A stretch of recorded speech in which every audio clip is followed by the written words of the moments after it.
All right, we're going to call this meeting to order. We do have one late item that's been circulated to members of council regarding 2310 Guthrie and the phasing of that development, and we'll have a presentation later on in the meeting. So with that addition, motion to approve the agenda would be in order. Second. All those in favor? Motion is carried.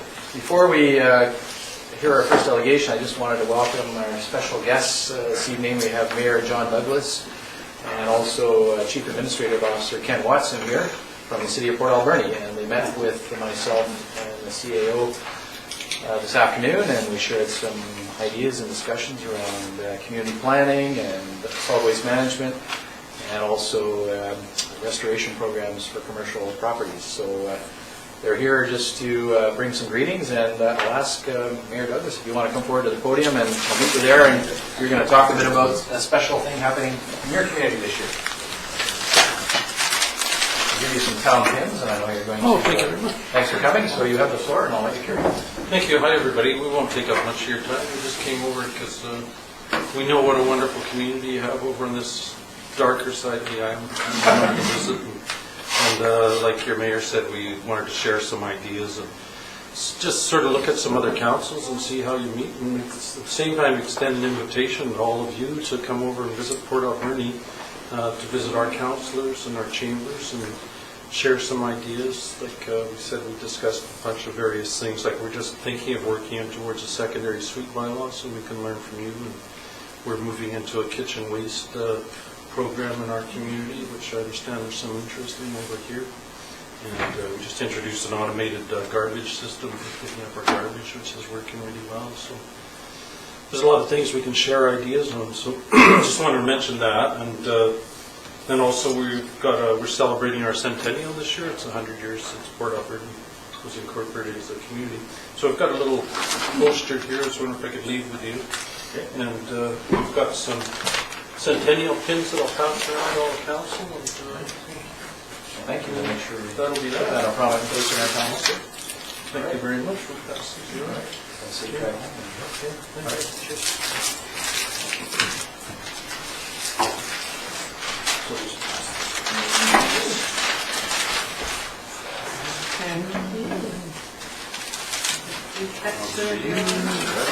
Celebrations. Thank you.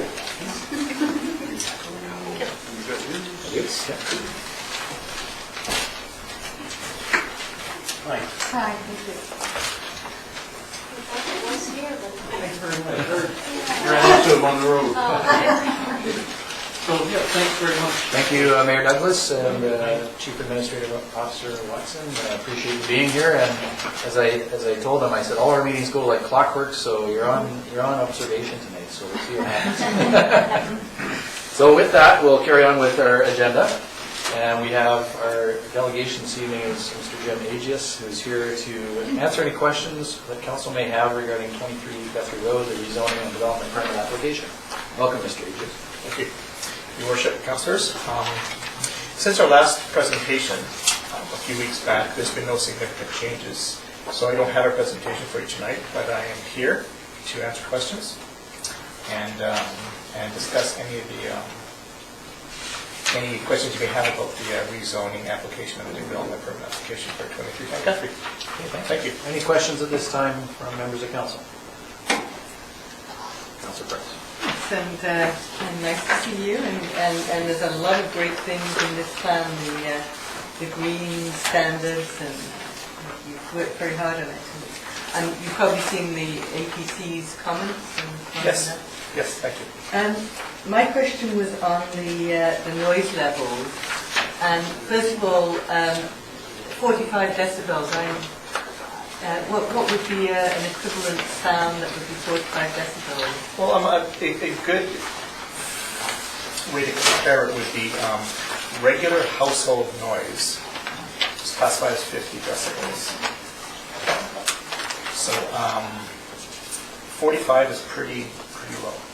Because I noticed in the background material that Oak Bay has a standard of 40. 40, okay. Throughout. I don't know, is that something that can be aspired to? It probably could be. I think it would depend on the circumstance of the of this specific area. I wasn't aware of both bays, and I'd probably like to probably research that a little bit more before we would commit to say 40 decibels. But it might be very site specific. It might be in an area where you have residential over top of commercial, where here you don't have that component. You have it beside it. So. My understanding of Oak Bay was that it was across the municipality, that there wasn't any area, any different zones for sound. Right. So just knowing concerns that have happened in Courtney with residents and commercial close by, that we don't want to go down that path, and I'm sure you don't either. Yeah, definitely food for thought, sure. I think that's one of the biggest things, I think, when residential that's commercial, is that people have that expectation, particularly at night, of having a peace and quiet. Right. Our planner had his hand up, so let him address that. Because we've had conversations with Wakefield Physical Engineers, and Oak Bay only has a standard in regards to residential, and it's specific to heat pumps. So that's where they're looking at, and they look at 45, and then if you apply a 5 decibel penalty, that would be the 40. So the municipality that they referenced, and also Victoria also has that same standard for residential to residential. What Victoria then does is they have a different standard if you're going from commercial to residential. So there's an acknowledgement that that is something different than a single family house beside you, and that's where it goes up to only 45. And that's the same as you would have if you had a mixed-use development where you had residential on the same site as commercial, under Victoria standards. And just a follow-up, would there be, this would be measured on a regular basis, and what happens if it does go over the decibel limit, or will we have that assurance right off the bat that it's attainable and sustainable to keep that level? What we envision the covenant specifying is that it be, in terms of when it's first engineered, would be to meet that standard, and that once it's constructed, upon construction, that it be measured, but then there'd be no further measurements. Victoria does have an allowance for further, but that's because it's then becoming part of their noise bylaw, which we don't have decibel readings and decibel measures for our noise bylaw. It's not structured that way. So the feeling was that we would set up that standard, make sure construction occurred at that standard, and then treat them the same as we would anybody else in terms of noise nuisance. All right. Any further questions for the delegation? Seeing none, thank you, sir. And the matter will be discussed later in the meeting. All right, then, we have minutes of meetings. First of all, for approval, the March 7th council meeting minutes. Move. Approval then, all those in favor? Motion's carried. We have the committee of the whole meeting minutes for receipt of March 14th. Approved. Second. And on receipt, all those in favor? Motion's carried. Number of recommendations out of that committee of the whole regarding Point Homes local service parcel taxes. Firstly, that bylaw 1712. The local area service parcel tax bylaw be forwarded to council for first, second, and third reading. Move first, second, and third reading. Second.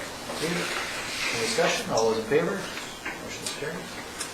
And secondly, that bylaw 1713, which is the sanitary sewer lift station local area service parcel tax bylaw be forwarded to council for first, second, and third reading. Move first, second, and third reading. Second.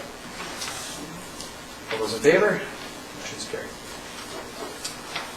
And secondly, strategic community investment funds, that the town accept the proposed strategic community investment funds agreement with the province. And report to the province that our intended uses for these funds are for infrastructure renewal, for roads, drains, and sidewalks, and for RCMP officers respectively for the small community grants and traffic fine revenue sharing grants received under the agreement. Move. Second.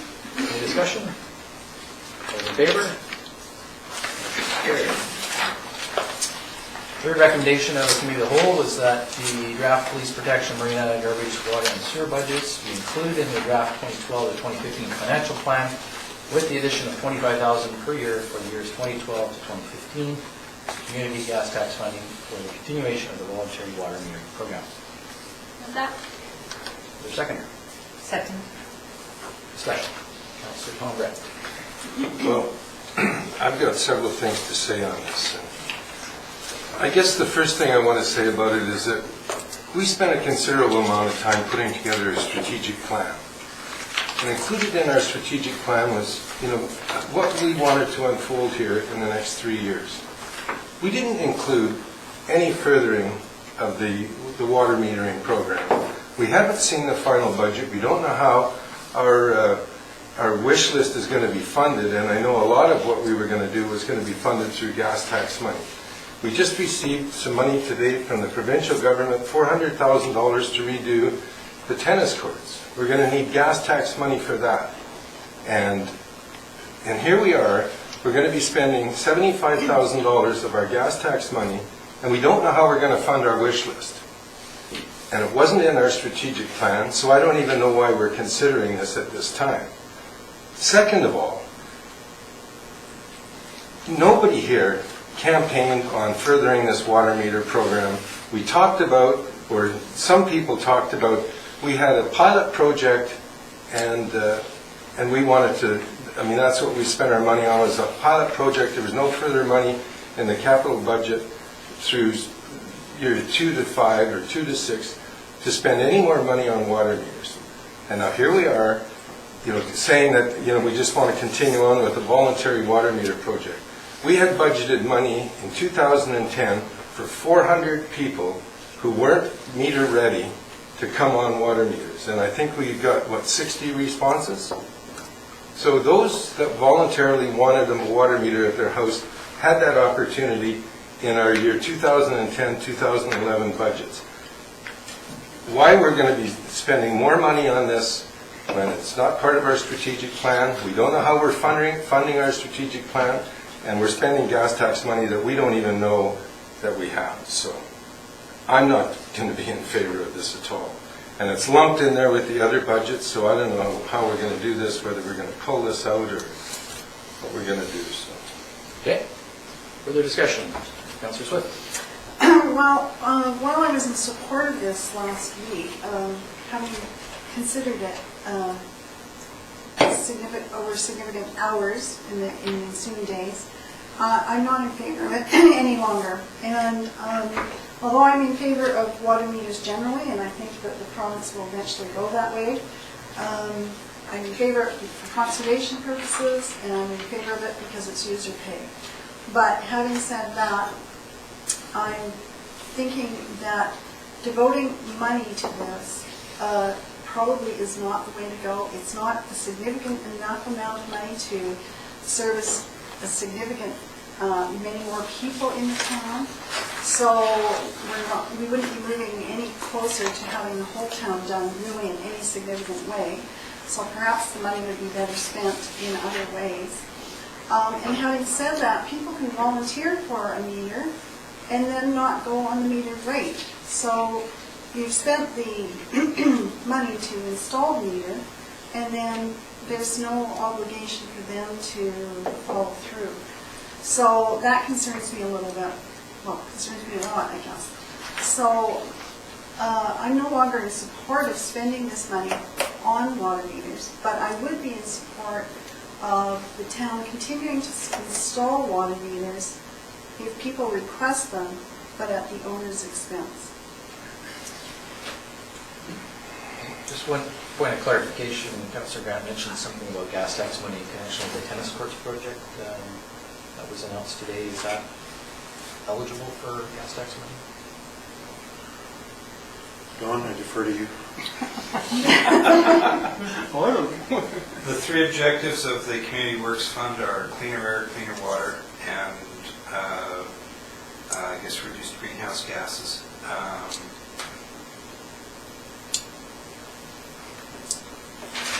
I don't see the connection personally. How we intended to fund that, that was in last year's financial plan, was I believe out of general revenues or our general capital reserve. We did have a budget, I think, I'm going by memory here, $300,000 towards that project in last year's financial plan. Okay, thank you. Councillor Kingham.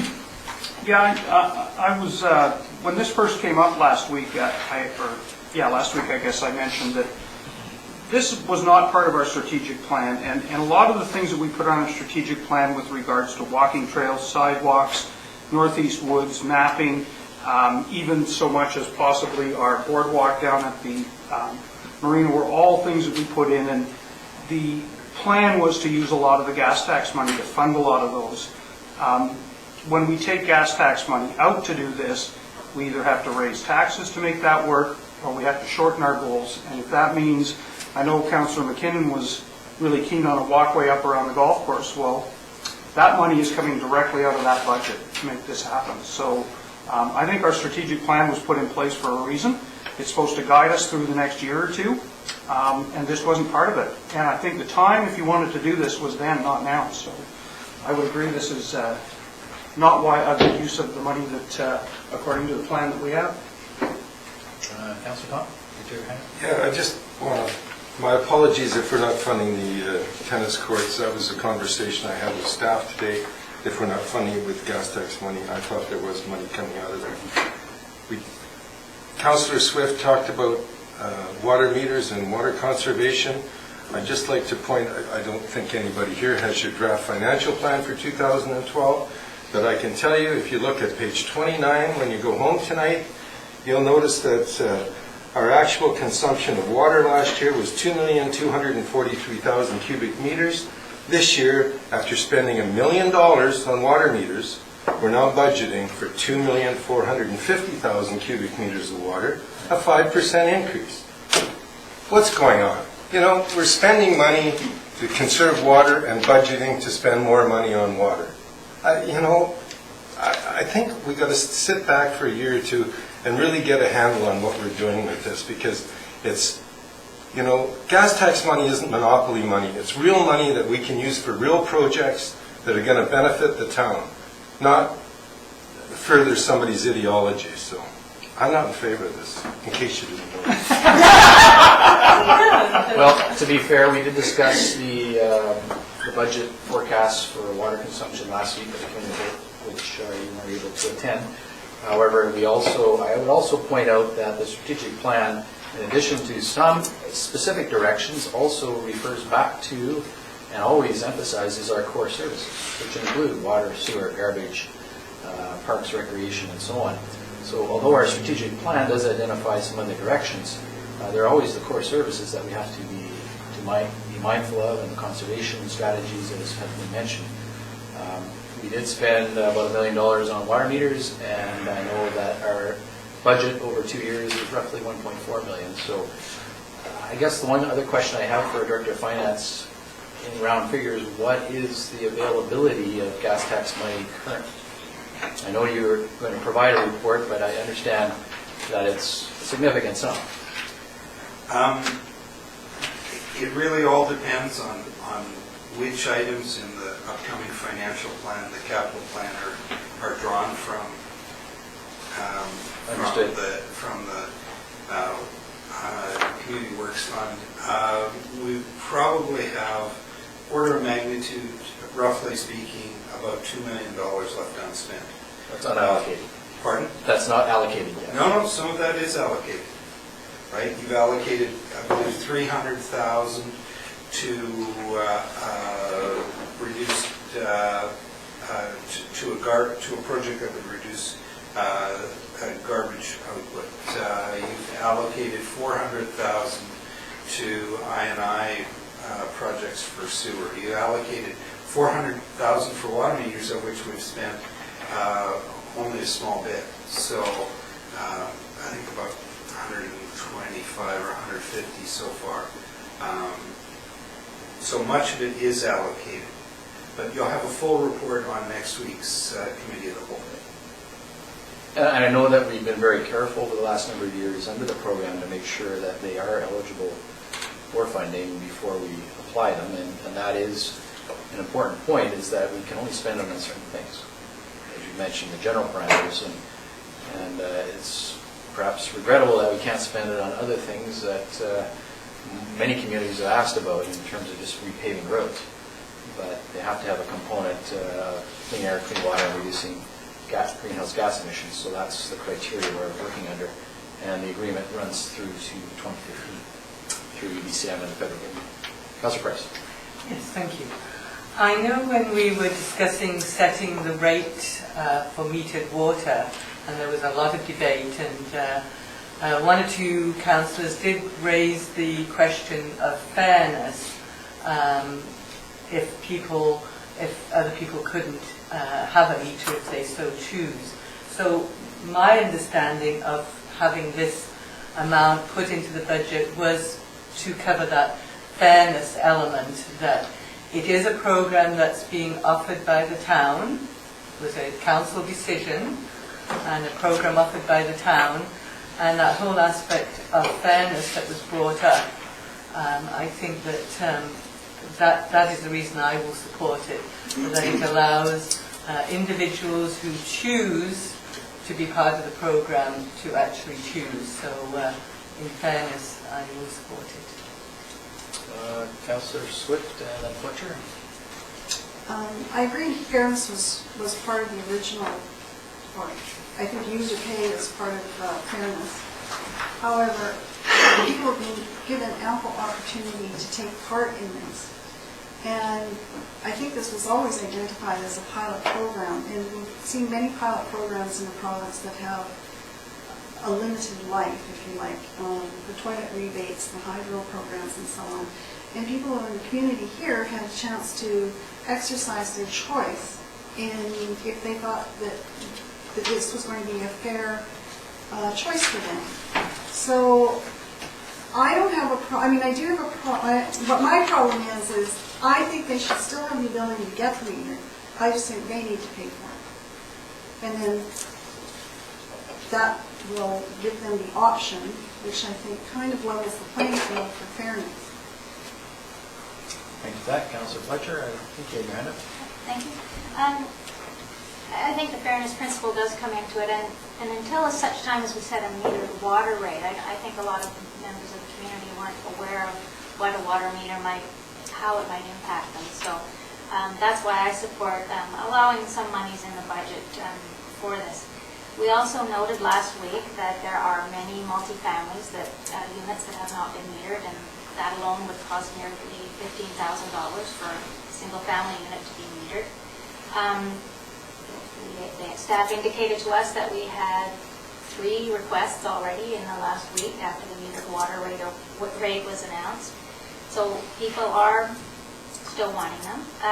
And then there's the issue on the secondary suites. I know that council really supports the secondary suites, but that in my understanding, is a water meter is an essential piece of the secondary suite and ensuring that secondary suites have water meters. So I wouldn't want to see that be compromised by people taking a step back from legalizing a secondary suite because perhaps the cost of a water meter might put them off. So yeah, we do strategic planning. Can we cover every single thing that's going to come on the radar over the next 3 years? No, but I think we do our best, and at the end of the day, yes, water and sewer and garbage, there are the essential services, and we just have to move forward and make the best decisions that we can.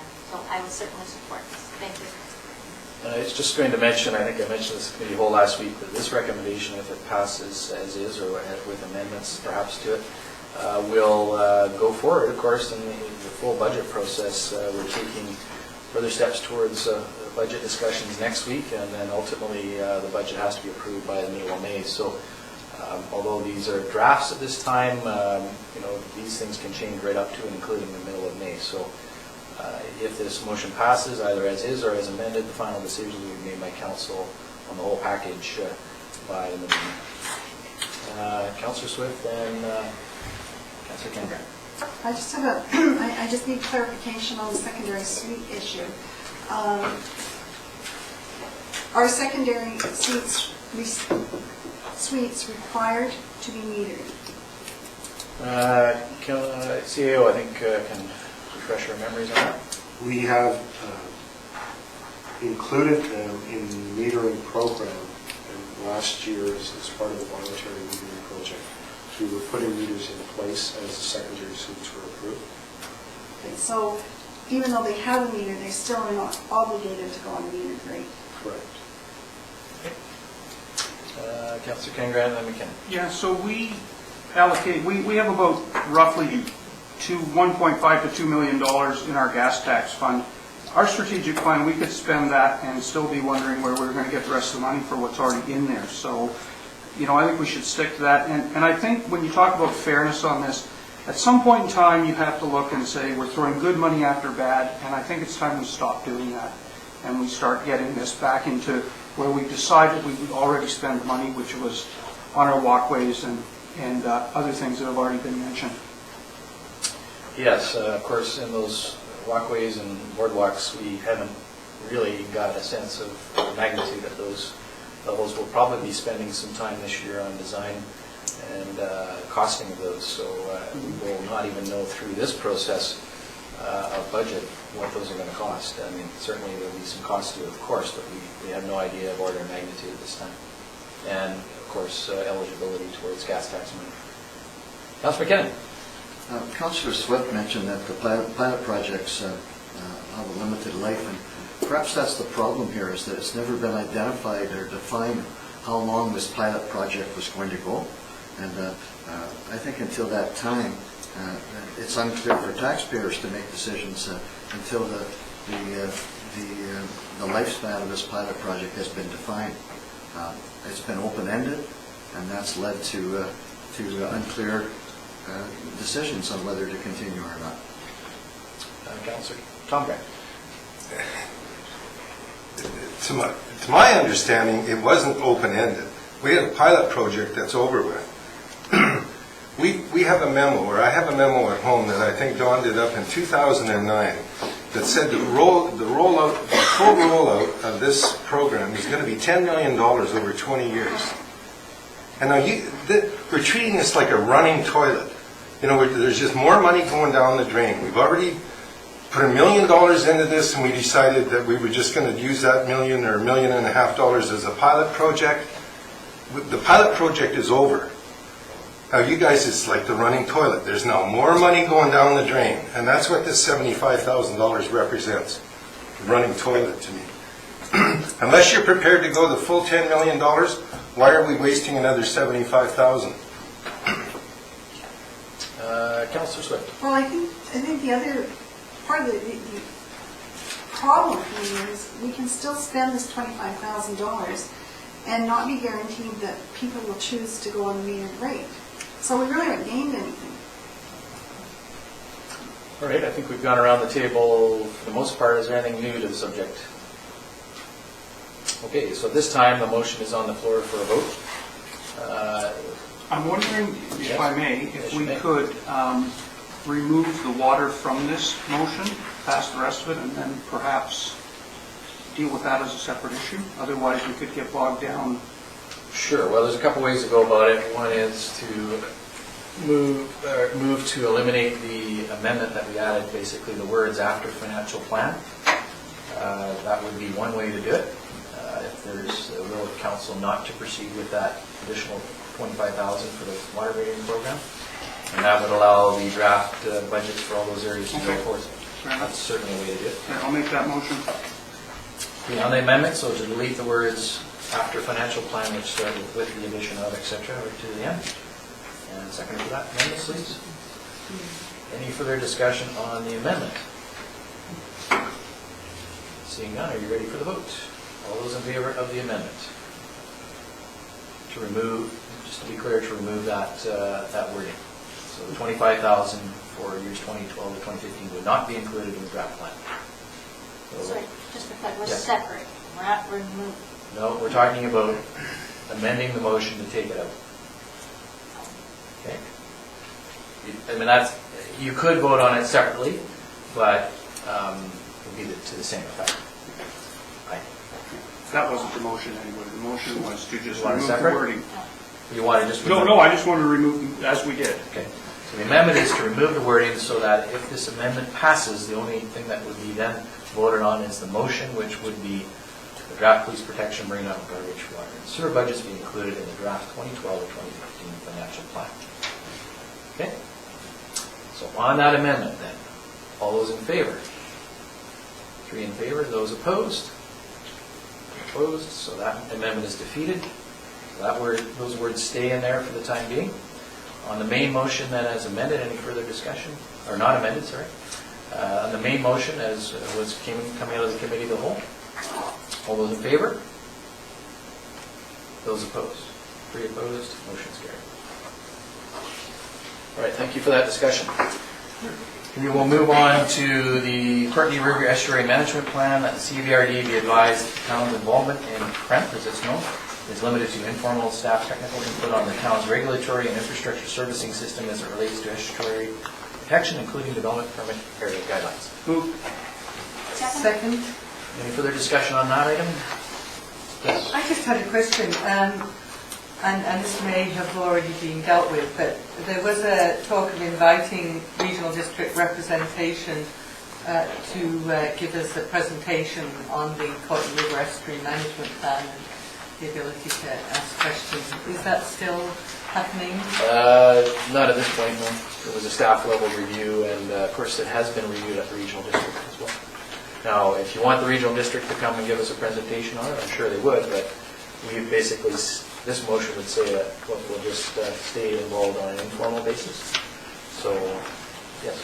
Further to that, given that there's been some staff changeover at the regional district, and other staff have had the opportunity to review the documents, seem to be very preliminary at this stage.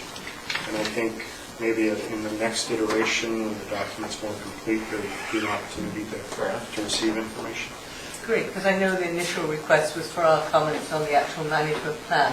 So this really just speaks to our ability to participate at this stage. So down the road, we can expect something to come back on this issue. Yeah, it's definitely a work in progress, I think, is what the CEO is telling us. Great, thank you. Anything further on that? All those in favor of the recommendation? Any opposed? Motion's carried. Parcel tax review panel meeting minutes were received. That was March 7th. Second. All those in favor? Opposed? Motion's carried. And minutes of the Advisory Planning Commission meeting held on January 26th were received. Move.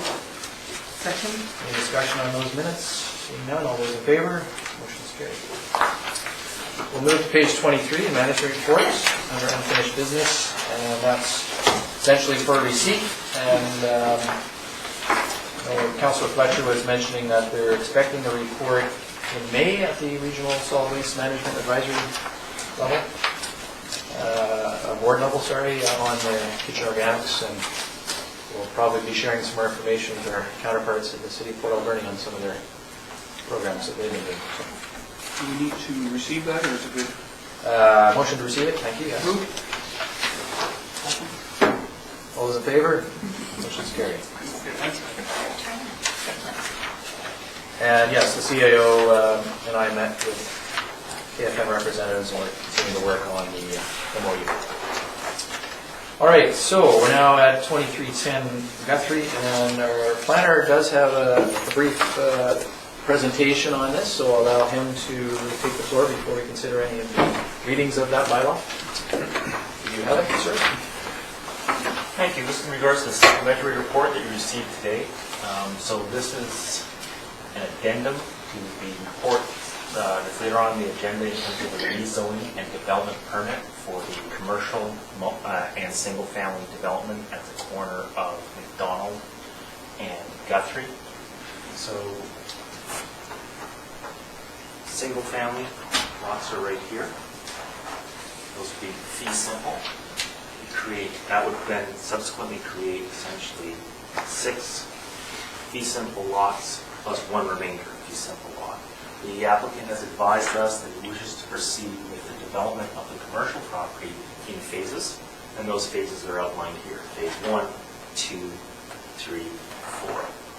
Just like when we're dealing with multifamily townhouse developments where somebody wants to develop in phases, the problem that occurs is theoretically at any time for development due to financial reasons or other reasons need not proceed, and you have essentially a subdivision. It creates 2 parcels. So to do that, they have to be legal parcels, and a development variance permit is then required on primarily such items as In this case, will be frontage and setbacks. Setbacks are typically the one, because your lot lines change, what's a rear lot line, what's a front lot line. So in regards to frontage, it would reduce the minimum frontage from 55 meters to 25 meters. And the other ones, primary ones, are in regards to phases 1, 2, and 3 go ahead, and 4 gets left as a remainder. What will happen is, going in order, so on B, that the rear setback gets reduced from 4.5 meters to 1.2. Lot 4 gets created, this becomes a front lot line, here, this becomes a rear lot line. So the rear lot line, we're showing right here, we're starting to drop down to 1.2 meters on the back of the building. There, this is the north end of the building, this is the south end of the building. And then in regards to the minimum interior side, this becomes an interior side, and we're down to 2.93 there, as opposed to the 3.5 that's being required. In short, this is commonplace for any type of phase strata development. Without that, you're putting a huge burden on the developer, because essentially they have to commit to all the buildings all in one go for the occupancy. So if the development proceeds full build-out, all phases, then those lot lines disappear. Disappear and variances disappear. And yeah, without it, we can get occupancy on individual buildings if you don't phase, but the problem then becomes you can't strata title it. You're just going to strata title it and sell any of those units off. You have to build out all the buildings. Any questions for our planner on this part of the presentation or any other part of the report? Yes, Councilor Price. I just had one quick question on detail, and it was to do with the black powder-coated chain link fence that will go along the walkway, and talked about a hedge behind. I just wonder, is it possible to just go with a hedge? Chain link fences I think pretty unattractive. We have one or two along the walkways. We have the concrete walkway, the chain link fence, and it's I would say an unattractive feature. I just wonder if there are other options for that. The problem that we have, so the area in question, what happens is, okay, you've got your single family lots, lot 1 right here. The commercial property, in fact, has this small section that goes out here that is to provide a walkway from Tractor Place into the internal part of the commercial walkway. Otherwise, these residents don't have access to the commercial. They're going all the way out to the side, to the streets, essentially to the east. So we do have an existing and a proposed secondary solid fence on this side. Really the problem becomes you've got a single family dwelling right here. If you get traffic going in, our experience with the narrow walkways like this is that you're going to have a conflict and you're going to start having encroachment into the person's yard without the fencing. And what this would do, black chain link starts to really visually drops away, especially if you have something green behind it, the hedge, and then the hedge can actually grow into it as well. So you do have more or less a green wall. And the hedge would definitely be a part of the fencing. The hedge would be required to be, so you'd have a fence, and then on the single-family side of the fence would be the hedge, and so then they have the option of maintaining it. And if they, for some reason, did not want to have a hedge, we wouldn't require them to maintain that hedge. It would be left up to them. I don't see why they wouldn't, because otherwise you've got a 4-foot chain link. You don't have the screening, and these are quite small rear yards, so this is going to be quite attractive as an open space on that side. Thank you. Any further questions of our planner at this time? Seeing none, we'll move on. So, planning department has made some recommendations. First of all, at bylaw 1718, the zoning bylaw amendment 73/2012. be given first and second reading. Move. Second. Any further discussion at second reading? First and second reading, all those in favor? Motion is carried. Also, that the bylaw 1720, which is the phase development agreement number 4, 2310 Guthrie Road authorization bylaw, be given first and second reading. Move first and second. Second. Further discussion on the phasing bylaw, all those in favor? Motion is carried.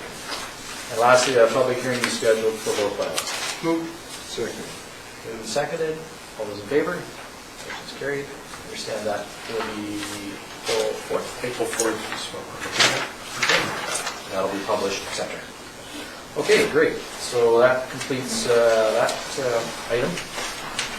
In terms of special reports, we have minutes of the regional meetings for regional district and regional solid waste and regional hospital district. Second. All minutes on receipt. Any further discussion? All those in favor? Motion is carried. All right, moving on to bylaws. We have a number for various readings. Adoption of the Marina Fees Bylaw 1701. Move it. Second? Move in second. Any further discussion on adoption? Seeing none, all those in favor? Motion is carried. For Point Homes Water Local Area Service Parcel Tax Bylaw for first, second, and third reading of Bylaw 1712. Move. Second. On first, second, and third reading, all those in favor? Motion is carried. Point Home Sanitary Lift Station Bylaw 1713 for first, second, and third reading. Move. Second. Any further discussion? All those in favor? Motion is carried. Adoption of Bylaw 1714, which is the refuse collection bylaw. Move. Second? Any further discussion? All those in favor? Motion is carried. Bylaw 1715, which is the water rates and regulations bylaw for adoption. Move. Second. Any further discussion? All those in favor? Any opposed? One opposed? Motion is carried. And lastly, sewer use rates bylaw 1716 for adoption. Move adoption? Second. Adoption then, all those in favor? Motion is carried. All right, new business. We have a reference from the Water Committee back to us on assignment of votes, and I understand this relates to agreement that's been reached at the Water Committee such that Comox will get 4 votes and previously had 3, and so I believe a motion to the order in fact would be that Councillor Tom Grant get the additional vote, so they would have 2, and Councillor Fletcher would have 2. Move. Second. Any further discussion on that? Seeing none, all those in favor? Motion is carried. Thank you for all your work on that, Councillors Grant and Fletcher. Approval for Tin Town Taco concession in Marina Park. I'll move that. Thank you. They're very good, actually. I had some last year. Any further discussion on that? Seeing none, all those in favor? Motion is carried. And then on the rezoning application, RZ 11-9, development variance permit, DBP 11-8, Torrance Knoll, for a referral to comment at the Advisory Planning Commission level. I'll move that. Second. Moved and second. Any further discussion at this time? Seeing none, all those in favor? Motion is carried. So that brings us all the way to page 125. And we have a number of items of correspondence. A letter from Jason Havelock, Comox resident who owns and operates a pet land in Courtney, and he's written us a letter seeking some support for his suggestion that we could coordinate our pet licensing in part through his store in Courtney. And I assume this would have to be referred to staff for further comment, but I think that would be appropriate this time, CAO. Yes. I'll move that Thank you. Second. Referral to staff. Any further discussion? All those in favor? Motion is carried. We have 2 letters regarding marina fees, one from John Kreiderman and one from Andrew Hagan, for Narrow Land. We'll receipt those. Receive both letters. Thank you. Your second for the receipt then? Second? Any further discussion? Seeing none, all those in favor? Motion is carried. And lastly, Hugh McKinnon, no relation to Councillor Hugh McKinnon. Invasive nature of popular trees, I assume, again, this might be something that needs to be referred to staff for a comment. So I'll refer that. Thank you. Second. On referral, all those in favor? Motion is carried. Reports from members of council. So we'll start with Councillor Price. Yes, well, I presented awards at the Comox Valley Art Gallery, which was a wonderful event. It was on Comox Valley My Utopia, which is exhibition.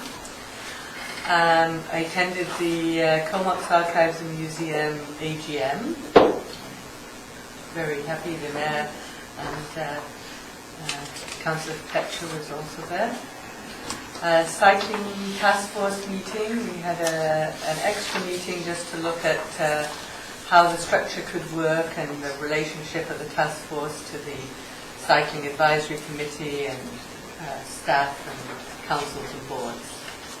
Thank you. Councillor McKinnon. Yes, I'm going to be attending the fire hall graduation for students coming up over the spring break. I also have a meeting with the library committee in Nanaimo coming up this week. And I've been asked to remind that April is Autism Week. And did you know that autism is more common than childhood cancer, diabetes, and AIDS combined? And there's going to be some pins that are available for people to wear. And we're trying to draw attention to autism. And having worked with students with autism is something that we should all be concerned about and look to get support for. Great, thank you. Councillor Tom Grant. Well, I attended many meetings. I attended a committee of the whole meeting at the CBRD. I attended a sports commission meeting, a water committee meeting, a sewer commission meeting, a hospital board, a waste management meeting, a regular board meeting of the CBRD, and I played in the Scrubs versus Rotary hockey tournament. And which team were you on again? You were hard to see out there. Not the winning team. Just for the edification of the other councillors, the regional district, we have to have our budgets done by March 27th, so the requisitions are known to the municipalities so that they can get their budgets done in May. So we've been having many meetings over the last couple months to get all our budgets done. And at the regional board meeting on yesterday, we held a special meeting and approved the budgets going forward. So that's all done. So hopefully my life will be more. How's it looking? Huh? How is the budget looking? I think you'll be happy with the amount of the requisition because it's a decrease for this year. So. Not much. Going in the right If direction. you own a $300,000 house, you're going to save $1. $3. Pardon me, yeah. So, at any rate, you know, it's encouraging that we're able to come in with a budget that's not a requisition that's not going to affect, the taxpayers of Comox. Great, good work, thank you. Councillor Ken Grant. Yeah, I've been working on a little committee to do with signage and getting the Comox Valley recognition on the mileage signs as you come off the ferries and out through Nanaimo, and that's been going on for about 3 years in my tenure and probably 300 years before that, or at least since the highway started, it's been a topic, and we got the okay just the other day. So we will be picking, we can do 2 of 6 for now, and the other 4 will follow, but it's good news, and we're actually going to be on the map in the Comox Valley, so that's good. I also went to a BIA meeting where we have, they did a banner contest, so they picked the banners, and they're looking at some new branding as well. And we also are going to be working with the Car Free Sunday group regarding the ball hockey tournament, how we can make that fit together. So that's to be done. We're going to be doing that tomorrow. I also attended a meeting regarding the grand opening of the Discovery Center, which will be end of April, I believe. And so that's being planned as we speak.